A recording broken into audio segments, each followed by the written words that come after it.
Welcome, ladies and gentlemen. I'm Justine. And I'm Danielle. And this is That's What They Called News. Okay, I like that one. We're trying to find a new intro, guys, or maybe the same intro with just a little bit different. Let us know what you think. But I think I like that one.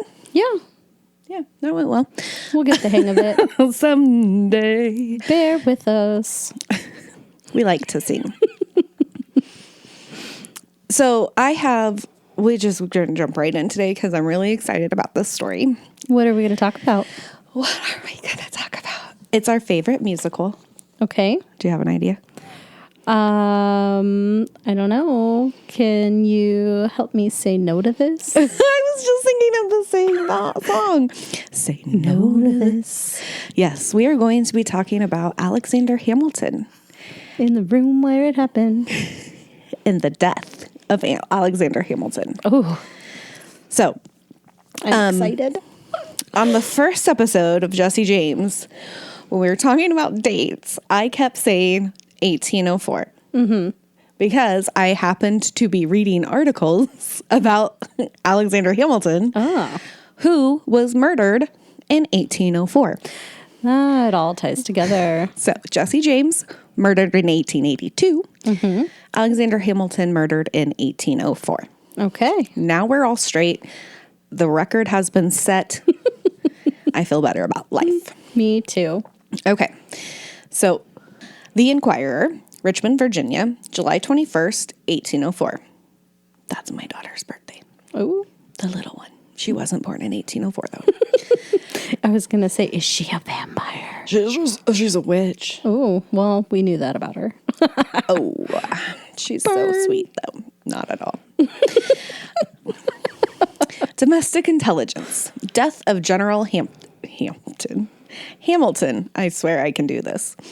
Philadelphia, July 12th. It is with extreme regret that we announce to our readers the melancholy information detailed in the following articles. So this is going to be like article after article, and it's going to be kind of repetitive, but each one has its own special flair. Ooh, so I like flair. Yeah, we got to read them. Yes. All right. Extracts from letters written at New York on the morning of Wednesday last, the 11th. And then it has an abbreviation, INFT. Infantry? I don't know what that's supposed to mean, but on the 11th of January. Nope, July. Jeez Louise. Do you want to start over? No, I can do this. It's fine. Okay. I'm just reading. Okay. All right. The greatest man in America has this morning fallen in a duel. General Hamilton, yes, Hamilton, the pride of every true American, is by this time no more. Early this morning, he and Colonel Burr settled an affair of honor at Hoboken. Hamilton fell at the first shot, without touching his antagonist, though they fired nearly at the same instant. So Hamilton was just a really bad shot? Or he shot into the air. Oh. Remember, he told his son to do that. Yeah. His son didn't listen. Nope. General Hamilton was brought over to Colonel Bayard's place at Greenwich, where an hour since it was supposed he was breathing his last. He was shot just under the ribs, and the ball lodged in his body. He bled profusely, both from the wound and from the mouth. He did not speak till nearly half over the river, when, in a very faint tone of voice, he said he could not live, and expressed a wish to see his family. Judge Pendleton was the general's second, and Dr. Hofack his physician. I do not know who attended Colonel Burr. The agitation which this affair has produced in the city is indescribably great. The cause of the duel is not yet known. Another. They fought at Hoboken, New Jersey. He was brought over to Bayard's country seat, 2 or 3 miles from town. North Pendleton, Esquire, in Pendleton. I thought we were talking about a street name. N. Pendleton, Esquire, was, it is said, second to General H., and W.P. Van Ness, Esquire, second to Colonel Burr. It is the names back then were just such a mouthful. They really were. It is a melancholy circumstance that the general should fall on the same ground on which his son was killed a short time since. You guys remember that from the musical? I do. New York, July 12th. The fatal termination of the duel between Burr and Hamilton seems to have made as great an impression on the public mind as the death of Washington. He was beloved by his political friends, and even his enemies seemed to deplore the loss of the talents which reflected such honor on their country. I write at 3:00 p.m., and the last information mentioned Hamilton to be living, but without any symptoms which can warrant the hope of a favorable issue. The ball entered between the lower ribs on the right side and lodged in the spine. Indeed, no hopes were entertained of his recovery. He went on the ground, determined to receive the fire of his rival without returning it. He announced his determination in confidence to his second, and possibly the quarrel might have been compromised. If the first shot from Burr had missed its aim, the general still preserves his senses, but is in extreme pain. All right, so he wasn't killed instantly. No, it sounds like a slow, painful death. Really was not quick. New York, July 12th, 1804. General Hamilton still lives, but not the most distant hope remains of his recovery. This is indeed a sad day. All business is suspended in the city, and solemn gloom hangs on every countenance. The circumstances of this unfortunate business, as far as I have been able to learn them, are as follows. Everybody buckle in, this one gets long. I'm going to try to breathe through it. I'm ready. A short time previously to the late election, a letter was published in Albany, written by one, and then it was just like, what's the word where they black things out? The court documents? Redacted. Yes. It was like stars. So I don't know written by who, but in which it was stated that General H, in conversation, had declared that Mr. Burr was a dangerous man and ought not to be trusted. This letter was republished in New York. About a fortnight ago, Colonel B wrote to General H, wishing to know whether he had ever declared anything like that attributed to him. The general answered that he had no recollection of the conversation alluded to, nor were any particular words attributed to him in the letter, and that he could not therefore undertake to say whether he had or had not held such a conversation, but that if Colonel B would specify any particular conversation or state any particular words, that he, General H, would at once either avow or disavow them. That sounds like a Hamilton thing to say, doesn't it? Plausible deniability? Yeah, I think that's what that's called. Yeah. Colonel B replied. I also love that they just put in here Colonel B and General H. Like, yes. that is what they had in the newspaper. Colonel B replied that it was not in his power to specify the particulars of the conversation alluded to, but insisted that General H should declare whether he ever had in any conversation whatever made use of any words derogatory to his character. To this sort of demand, General H declared he did not think himself bound to answer, but again expressed his willingness at once frankly to avow or disavow any particular conversation which might be specified. So he's like, maybe I did, maybe I didn't. I don't know. You got to tell me which conversation you're talking about. Colonel B was not satisfied and declared that unless General H gave him a direct answer, he must fight him. The general declared that it was improper in Colonel B to make such demand of him, and that he could give no other answer to it than he had already given, and must therefore accept the challenge. But as the court was then sitting, and his services had been engaged in several important causes, he did not feel himself at liberty to fight until after the court should rife. That he would then, after devoting a few days to the arrangement of his private affairs, inform Colonel B of the time of meeting. This took place a fortnight ago. The general went through the business of the court as usual, and after it had risen, arranged all his private affairs, and on Monday last made his will. On Tuesday, he attended at his office as usual, gave one or two elaborate opinions, and was apparently in good spirits yesterday morning. Very early, he went out to meet... very in good spirits. Yesterday morning, very early, he went out to meet Colonel B, attended by blank, blank, blank, as his second. So now we can't know. To whom, on their way, he declared that he should not fire at Colonel B, as he had not the most distant wish to kill him. So he threw the match. Like, he intentionally didn't shoot him. Right. He fired into the air, just like in the musical. Which, by the way, you should definitely watch if you haven't watched it, because it's amazing. It's definitely good. I clearly need to watch it again. I am clearly obsessed.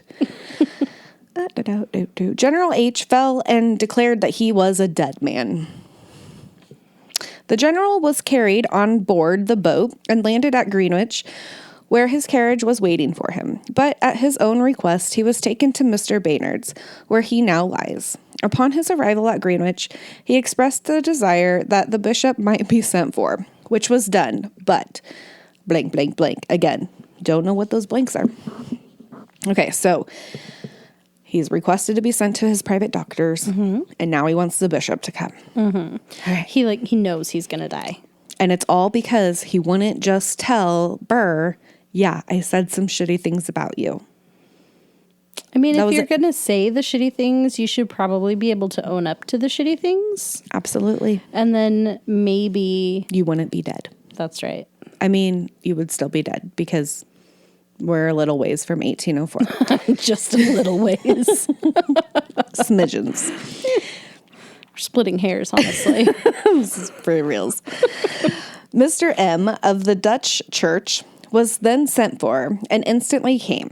The general conversed with him some time, told him he had a firm belief in the Christian religion and had a fervent hope of forgiveness through the meditation of our Redeemer, that if he could receive the Holy Sacrament, he thought he should die in peace. Okay, now it gets good. After some time spent in conversation upon this subject, Mr. M expressed a hope that the general would now render one more service to his country, in addition to those which he had rendered her before, which was to bear testimony against the practice of dueling. Oh. General H said no man abhorred it more than he did, and should he die, it would be found that he had not been inattentive to the subject, but had devoted some time to it, and had left a solemn protest against the barbarous custom. While preparing for this event, which it seems he had a presentiment would prove fatal to him, this great man employed some portion of his time in endeavoring to dissuade his countrymen from this cruel, barbarous, and wicked practice. So he didn't like dueling, guys. Not at all. He just did it because he had to. If I remember correctly. From the musical, because that's where we get our historical facts. Yes, Broadway. That's it. Lin-Manuel Miranda. Thank you for our historical facts. No, if I remember correctly, Abraham Lincoln was also in a duel. Abraham Lincoln? Yes. He's on my list to cover. We'll find out. Okay. But the reason I'm thinking about that was because it was a huge thing that it was illegal for them to be dueling, and something about, they say don't bring a knife to a gunfight. Yeah. He brought a knife? I'm pretty sure it was like a sword. Or somebody had a sword. We're definitely going to have to fact check that one. We might just be spewing shit now. We don't know. I don't know. I'll look into the Abraham Lincoln in a duel thing. Okay. All right. He further declared to Mr. M that for several months past, he had been convinced that nothing would satisfy blank, and that it was not possible for him to avoid the duel. I'm going to say that was Burr. Mm-hmm. Which he had fiercely endeavored to do. So he really didn't want to fight the duel. I'm going to guess all of his procrastinating is probably part of that. Like, he's like, dude, just change your fucking mind. Yeah. Just change your mind. I'm giving you so much time to change your mind. I just made that up. You're welcome. The bishop came to visit him. He expressed his gratitude to him in the warmest terms, declared that the doctrines of our religion enabled him to meet death with firmness, and that he could have the sacrament administered to him. He should feel perfectly resigned to his fate, placing a firm reliance on the meditation and atonement of his Savior. The bishop administered the sacrament to him, and from that moment he said he felt happy. Let the infidel read this and reflect upon the last end of the religious man. Among all the great and good actions of this man's life, I cannot but consider this as one of the best and most glorious. Americans, it contains an important lesson to you, coming from your most invaluable citizen who felt and preferred the truths of your religion to all the dreams of modern philosophy. They really liked him. Yeah. They really liked him. He has been gradually growing worse since last evening, and no hopes are entertained of his surviving but a few hours. They just keep saying that, and he's still alive. He lies almost lifeless, with scarcely strength enough to speak, but apparently free from pain. His wife, they also blanked at her name, expecting every moment to see him breathe his last. It was but 2 years since her eldest son was killed in the same manner. Gracious God, what must be her feelings? My heart is too full to proceed further. Our nation's pride, our last, best hope is gone. Apparently That's a quote from her. From the New York Evening Post, July 13th. With emotions that we have not a hand to describe, have we to announce the death of Alexander Hamilton. He was ruthlessly cut off in the 48th year of his age, in the full vigor of his faculties, and in the midst of his usefulness. How dare you kill someone who's still useful? Tragic. I mean, it was tragic, but just super tragic when they're useful. Yeah. We have not the firmness to depict this melancholy, heart-rending event. Now, when death has extinguished all party animosity, the gloom that overspreads every countenance, the sympathy that pervades every bosom, bear irresistible testimony to the esteem and respect maintained for him, of the love all bore him, and assure us that an impression has been made by his loss which no time can efface. It becomes us not to enter into particulars. We have no doubt that, in compliance with the universal anxiety of the inhabitants, a statement will soon be exhibited to them, containing all the circumstances necessary to enable them to form a just opinion of this tragic scene. So basically, they're not going to give us any details until all the facts are released. Right, but then they still probably won't give you any facts. Yeah. They just make shit up. In the meantime, we offer the following letter that we have received from the Reverend Bishop Moore. The testimony which this pious and vulnerable clergyman bears to the virtues of the deceased will, we are sure, not be lost on a discerning community. As soon as our feelings will permit, we shall deem it a duty to present a sketch of the character of our ever-to-be lamented patron and best friend. Thursday evening, July 12th, 1804. Mr. Coleman. The public mind being extremely agitated by the melancholy fate of that great man, Alexander Hamilton, I have thought it would be grateful to my fellow citizens, would provide against misrepresentation, and perhaps be conducive to the advancement of the cause of religion, were I to give a narrative of some facts which have fallen under my own observation during the time which elapsed between the fatal duel and his departure from this world. Yesterday morning, immediately after he was brought from Hoboken to the house of Mr. Baynard at Greenwich, a message was sent informing me of the sad event. Nope, I'm going to say that's sad event. Accompanied by the request from General Hamilton that I would come to him for the purpose of administering the Holy Communion. I went, but being delirious to afford time for serious reflection, and conceiving that under existing circumstances it would be right and proper to avoid every appearance of precipitancy in performing one of the most solemn offices of our religion. I did not then comply with his desire.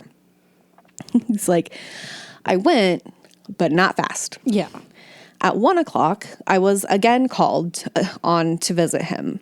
Upon my entering the room and approaching his bed, with the utmost calmness and composure, he said, "My dear sir, you perceive my unfortunate situation, and no doubt have been made acquainted with the circumstances which led to it. It is my desire to receive the communion at your hands. I hope you will conceive there is no impropriety in my request." He added, "It is for some time past been the wish of my heart, and it was my intention to take the early opportunity of myself to the church by the reception of that holy ordinance. I observed him that he must be very sensible of the delicate and trying situation in which I was then placed, that however desirous I might be to afford consolation to a fellow mortal in distress, still it was my duty as a minister of the gospel to hold up the law of God as paramount to all other law, and that therefore, under the influence of such sentiments, I must unequivocally condemn the practice which had brought him to his present unhappy condition. He acknowledged the propriety of these sentiments, and declared that he viewed the late transaction with sorrow and contrition. I then asked him, "Should it please God to restore your health, sir, will you never be again engaged in a similar transaction? And will you employ all of your influence in society to discountenance this barbarous custom?" His answer was, "That, sir, is my deliberate intention." So the bishop's like, I finally went. Like, I wasn't going to because he was in a duel. Yeah. Like, that's not cool, man. But I went, and he was like, "I promise I won't do it anymore." So I gave him the rights because I'm a man of God. Like, I'm going to do this, but only if. Only if you tell them it's real bad, okay?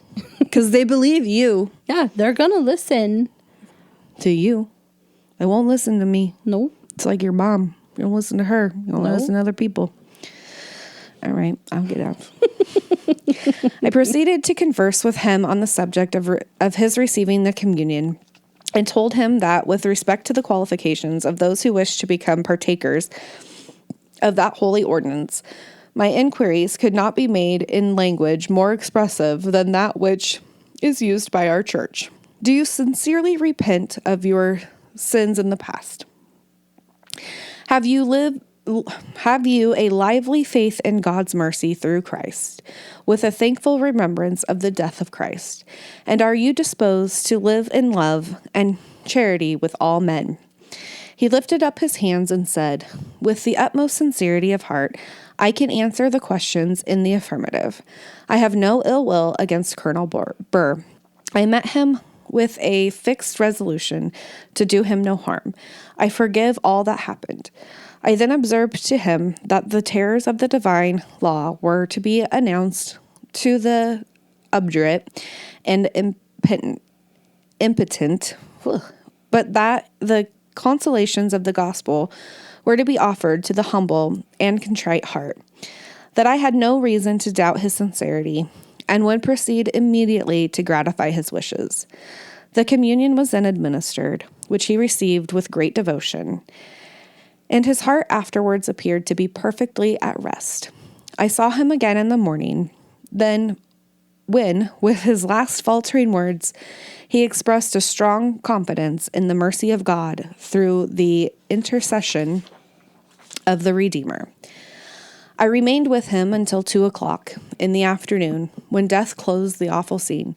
He expired without a struggle and almost without a groan. By reflecting on this melancholy event, let the humble believer be encouraged ever to hold fast that precious faith, which is the only force of true consolation in the last extremity of nature.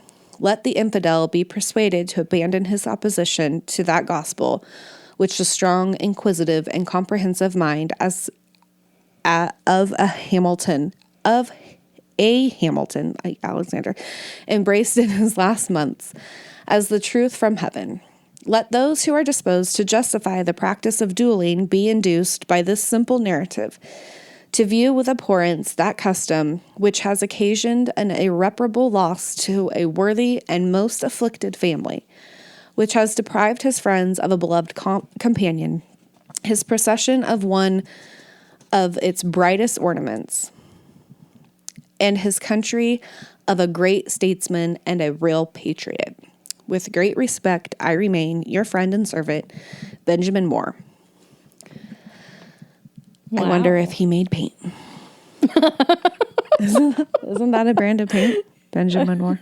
I think it is. I think they have really good paint, actually. Oh my gosh. So, squirrel. Dueling's bad. It is. Benjamin Moore wrote beautifully. He did. That was a really, really good letter. Mm-hmm. No, I don't agree 100% with all of its contents. I do agree that dueling's bad. Yes. But not because God said so. It's just bad to murder people. Just don't do it, okay? Yeah. Okay. Mm-hmm. Okay. All right.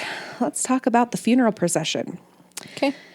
The Society of Cincinnati being charged with the direction of the funeral ceremonies of its President General, the following is the order of procession, which will take place tomorrow at 10 o'clock as commemorative of an event of the deepest national regret. Okay.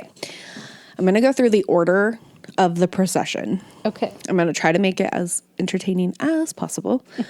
But there are 23 different parts of this procession. Holy moly. 23. Okay. Okay. So first we have the military corps commanded by Colonel Morton, the Society of Cincinnati, clergy of all denominations, the corpse. So the military goes before the corpse. Mm-hmm. After the corpse, the general's house, relations of the deceased, physicians, doctors get to come, the judges of the Supreme Court, the Governor Morris and his carriage, gentlemen of the bar and students of law, the governor and lieutenant governor of the state, the mayor and corporation of the city, members of Congress and civil officers of the United States. You would think those would go before the local government, but I guess not. The ministers, consuls, and residents of foreign powers, the officers of the Navy and Army of the United States, military and naval officers of foreign powers, militia officers of the state, president, directors, and officers of respective banks, because, he created the treasury. True. Chamber of Commerce and merchants, Marine Society, wardens of the port, and masters and officers of all vessels in the harbor. That was just one, the Marine Society. Wow. The president, professors, and students of Columbia College, the different societies in such order as their respective presidents may arrange, and the citizens in general. So that's the whole procession. A huge procession. I bet they don't even have to drive. They just all line up between wherever the funeral is in the cemetery. Yeah. I don't know how funerals worked back then, Me to either. be quite honest. The military corps, commanded by Colonel Morton, being ordered to parade in the park at 10 o'clock, accompanied with 6 pieces of artillery. 2 of the pieces will remain on the ground under the command of Captain McLean and will fire minute guns from the movement of the corpse until it arrives at Trinity Church. So, for as long as his body is moving, we're going to shoot our guns. I wonder how many people died from bullets falling out of the sky. That's a really good question. Because, what goes up must come down. It must. Maybe there are blanks. Did they have blanks then? I don't know. And that's what they shoot now is blanks. Yeah, but if it was muzzle loaders back then. That's very true. Can you just put gunpowder in it and it goes boom? I don't know. I don't know anything. I know not. We need someone with more pew-pew knowledge than we have. Yeah. The 6th Regiment, with the colors and music of the several corps, will parade in Robinson Street. Oh, this is their the way they go. Oh. Okay. The path of the path, procession. Yes. On the fourth side, fronting Mr. Church's house, standards and music in front of the center. The regimen in solemn attitude, resting on arms reversed. On waving the standard of the Cincinnati shrouded in crape, the regiment will shoulder and receive the corpse. Proceeding from the house with presented arms, the colors and music saluting. On a signal trumpet, the regiment will shoulder, and the troops in the park will throw themselves in columns and occupy the Broadway, with the rear of the column covering the head of Robinson Street, and halt. On a single trumpet, the 6th Regiment in Robinson Street will wheel to the right by platoons and occupy the street in front of the corpse. In open column, at half distances of platoons, and with arms reversed, wait the signal. On signal trumpet, the column will move with colors and music in the center of the 6th Regiment, playing the Dead March with muffled drums. 2 companies detached from the military in the park will cover the flanks of the corpse in single file. The trailed arms from the rear of the 6th Regiment down the line and take their proper position as the corpse enters Broadway. The column advancing will wheel to the left around the park, enter Beekman Street, and passing down Pearl will ascend Wall Street to Trinity Church. The leading wing will form close column to the right on the church walk, extending to the north corner of Wall Street. Dressing by the left and facing to the right, stand with ordered arms. The rear wing advancing will form close column to the left and facing to the right, extending to the fourth corner of Wall Street. Dressing by the right with ordered arms. Mr. Governor Morris, from the portico of the church, the corpse in front on the bier, will deliver an appropriate address, at the conclusion of which the corpse, preceded by the military, will properly attended, will proceed to the vault, where the military ceremonies will be performed, under the order of the commandment, which will close the solemnity.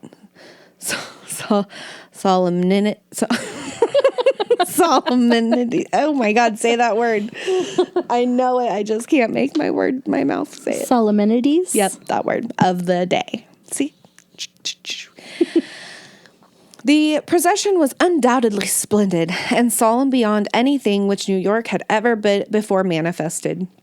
All classes of society and all the public bodies of the city were forming resolutions for the solemnization of his funeral obsequies. A meeting of merchants, the Common Council of the city, gentlemen of the bar and students of law, the Society of Mechanics and Tradesmen, the Society of St. Tammany,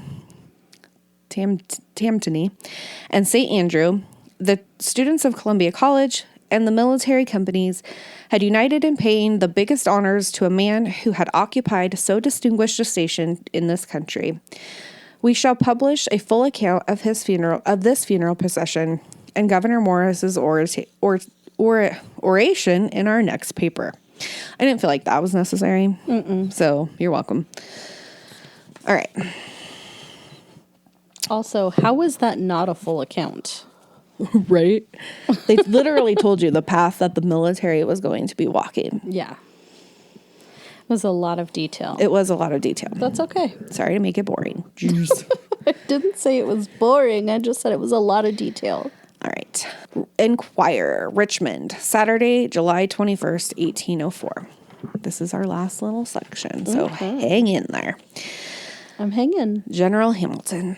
The death of this celebrated man is well calculated to excite considerable attention. A warrior who had assisted in the American Revolution, a statesman who presided so long over the federal treasury and introduced our most important financial arrangements, a lawyer who made so distinguished a figure at the bar, and above all, the influential leader of a considerable party, cannot be expected to quit the stage of life without drawing our attention to the scenes in which he has so conspicuously played a part, and to the consequences which will follow from his death. These memorable scenes it will be the important duty of some future biographer to trace. These consequences are lost in the deep chaos of futility, out of which they will progressively emerge. On each of these points, may I be permitted to suggest a single remark? His single remark is a ginormous paragraph. Okay. But it's a short one. It's probably all one sentence. General Hamilton is no more, but the consequences of his conduct have not departed with him. The statesman is gone, but his political system still survives.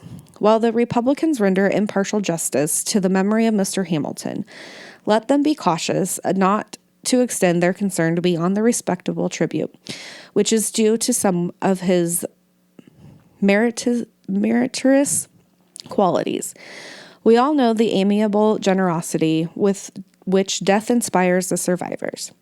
We feel that there is a kind of dishonor in censoring the dead, who are no longer able to retaliate our reproaches or to refute our accusations. The compassion which we feel for their fate gives a kind of softening to our more dissocial passions, and envy and jealousy, the rage of fanaticism, or the resentment of party are frequently buried in the same grave with our opponents. General Hamilton, I repeat it, is gone, but the system of measures which he was accustomed to advocate still lives in the hearts and affections of his party. Let us never then, while we admit the inimitable eloquence, the profound knowledge, and in some respects the virtuous deportment of this celebrated man, let us never forget that he was the advocate for a system of measures in which were destructive to our peace, liberty, and constitution. While we lament the departure of such splendid talents, lost forever to his country, let us not cease to forget that these talents had long before his death been appropriated to the support of an erroneous system.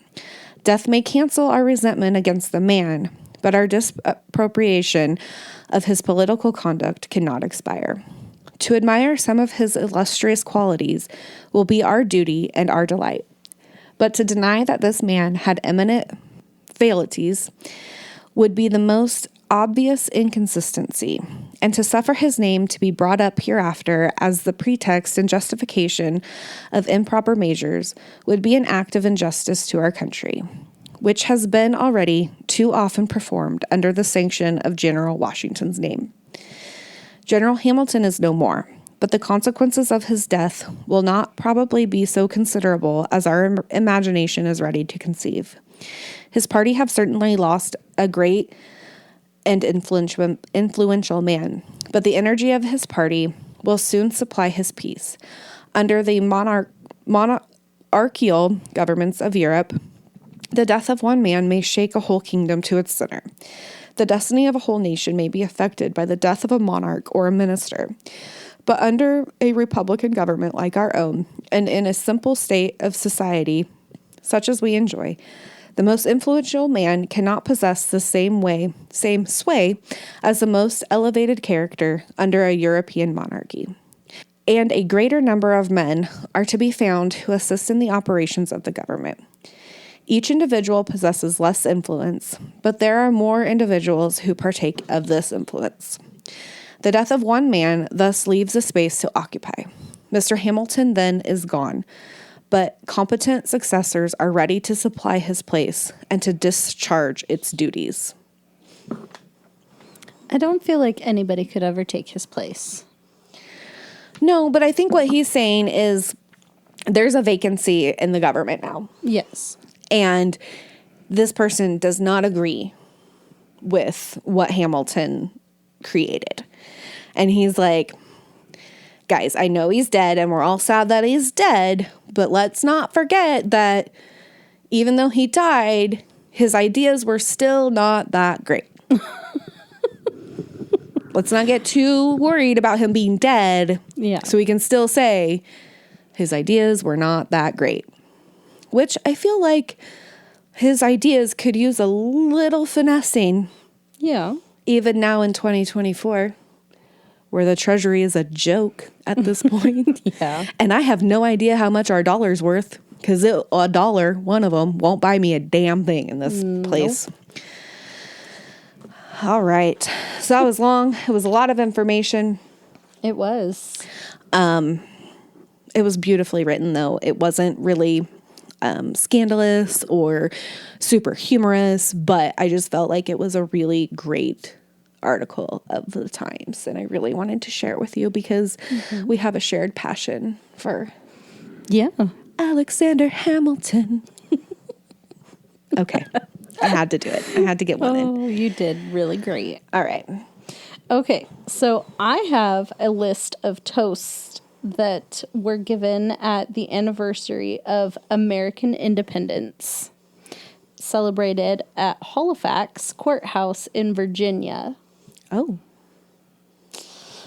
All related. Back in 1804, huh? Yeah. The toasts that they gave. All right. Yes.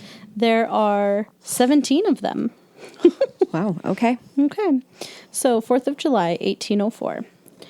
The 4th of July, the birthday of American independence, may the workman throw down his hammer and the housewife her needle to celebrate this festival of honor, wisdom, and patriotism. 28 guns, music, Yankee Doodle. Cheers. So does that mean that they shot 28 times or 28 guns shot? Is that how it works? Or like you might have like 14 guns each shoot twice? Yeah. Something like that. Yeah. Right. If you're in the military, let me know. I should just go ask my husband. He might be able to tell you. He probably could. Okay, number 2, American patriotism, which obeys the laws, extinguishes animosities, and respects misfortunes. 6 guns, music, Hail Columbia. I don't know that song. Me either. Cheers. The immortal memory of Washington. In the field, he taught us to acquire liberty. In the cabinet, how to preserve it. And in private life, how to enjoy it. 6 guns, music, Washington's March. I'm totally bringing this list to my next 4th of July party. Yes. I'm going to do every single one throughout the night and see how many people catch on. It would be so great. Wouldn't that be fun? Yes. Number 4, the memory of all departed patriots and heroes who bore their part in the bloody conflict for liberty. 6 guns, music, Roslyn Castle. I bet these songs are really great. I'm sure they're bops. I have no idea what the music in 1804 sounded like. Oh my gosh. Bops. I don't think they were bops, though. Back then they were. I'm just imagining them all just like jamming out. Heads bobbing. Seat dancing. Oh my gosh. I love seat dancing. Number 5, the people. The only legitimate source of power, the hydra of despots, and scourge of tyrants. Let monarchy disrobe of power and postulated by their prowess teach us useful lessons to such as would invade their rights. 12 guns, music, white cockade. That sounded like a call to arms. It really did. It didn't sound great. Nope. Number 6, the General and States. Number 6, the General and State Constitutions. May they be administered up to the spirit and design of their framers, and the people will then be happy. We're not.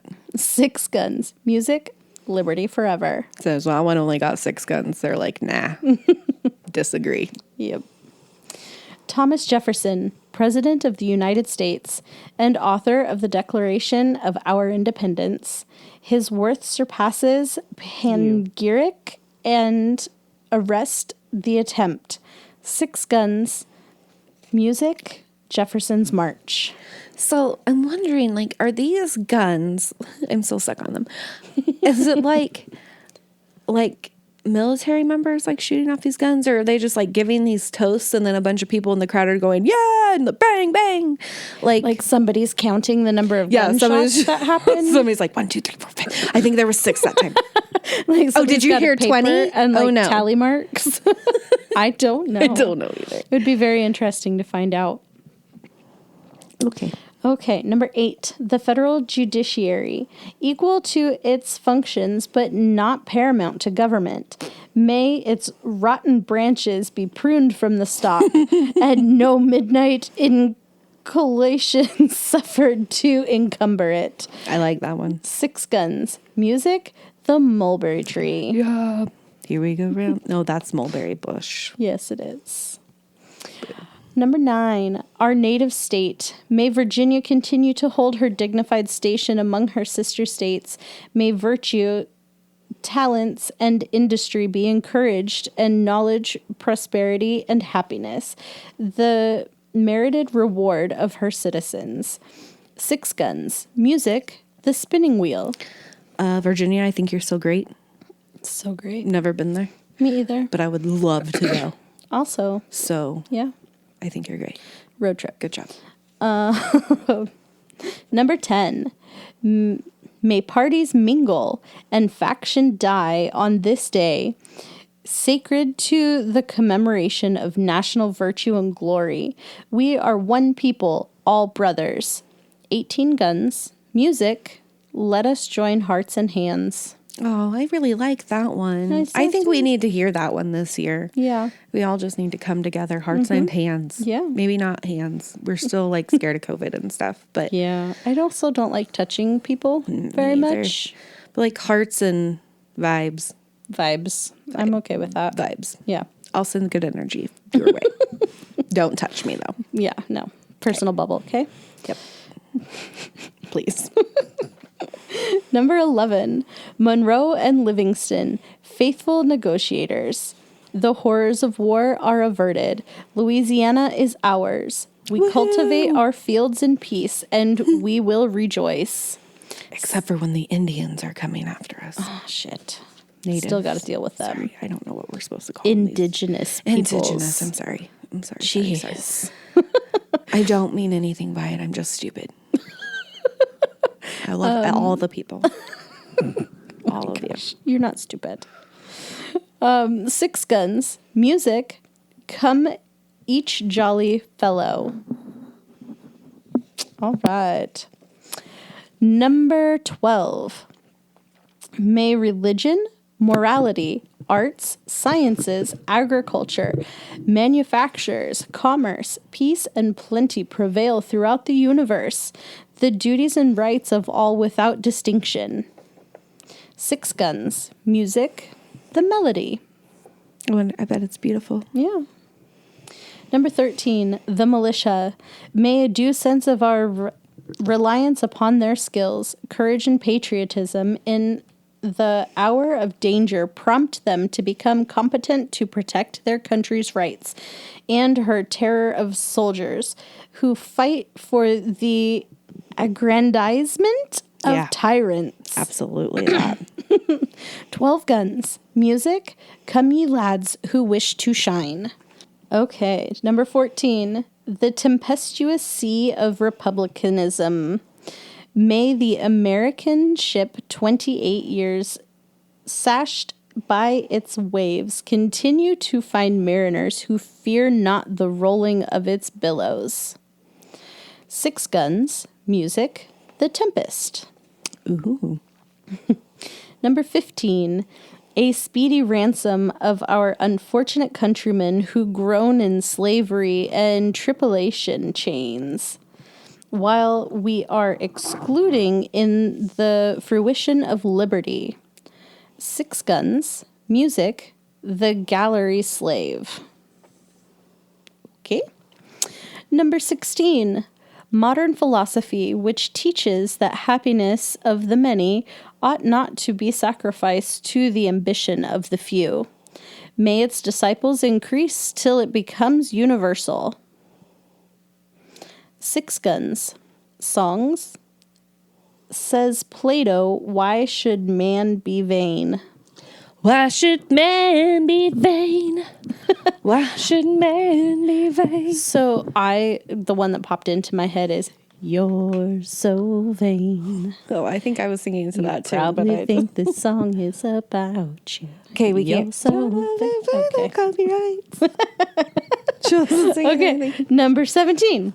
The fair daughters of America. Liberty gives additional luster to beauty when female sensibility pays her its devotion.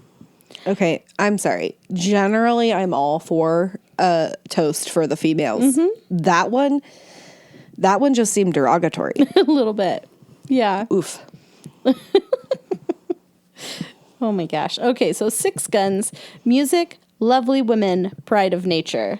Lovely women, pride of nature. I want to take it as a compliment. I really do. Right? I just don't think it is one.